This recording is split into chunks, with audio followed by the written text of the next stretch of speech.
The topic of this video is using the law of exponents versus taking the log of both sides when solving an exponential equation of the form base raised to exponent equals base raised to exponent. Notice that both problems that I have shown here are of that form. Base raised to exponent equals base raised to exponent. Yet, the one on the right can only be solved by taking the log on both sides. The one on the left can be solved using a much faster method which was presented in an earlier video from an earlier concept.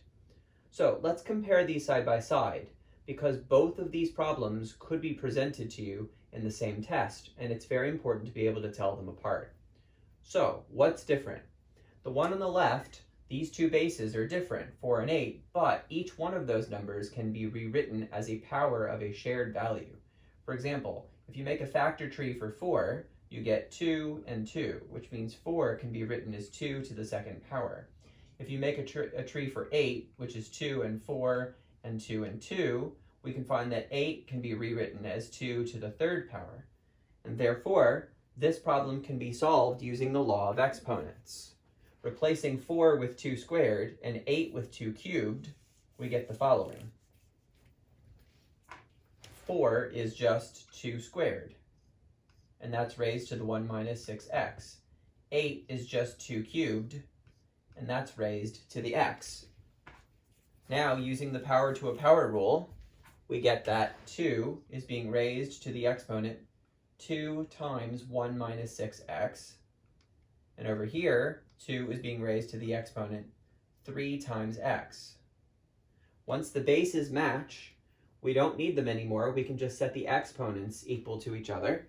So then we would have the algebraic statement 2 times 1 minus 6x equals 3x. And this is a pretty simple equation that you can solve for x. Now, let's compare that to the other side. If you make a factor tree for 6, you get 2 and 3. Those are different, so we can't express those as some number raised to an exponent. And if you do a factor tree for 7, you'll find that 7 is prime and cannot be broken down further. For that reason, the 6 and the 7 are numbers that cannot be used with the law of exponents method, and therefore must be used using the ln9 DMFD method. The first step is to take the natural log of both sides. So we would have the natural log of 6 to the 1 minus 6x equals the natural log of 7 to the x. And the next step would be to use rule 9 and move these exponent arguments to the front of the log. 1 minus 6x times the natural log of 6 equals x times the natural log of 7. This problem was solved in an earlier video. The purpose of this video is to help you know the difference between when to use the law of exponents and when to use ln9 DMFD. And it all comes down to these numbers. Can these numbers be written as a common power? This is 2 to the 2, this is 2 to the 3.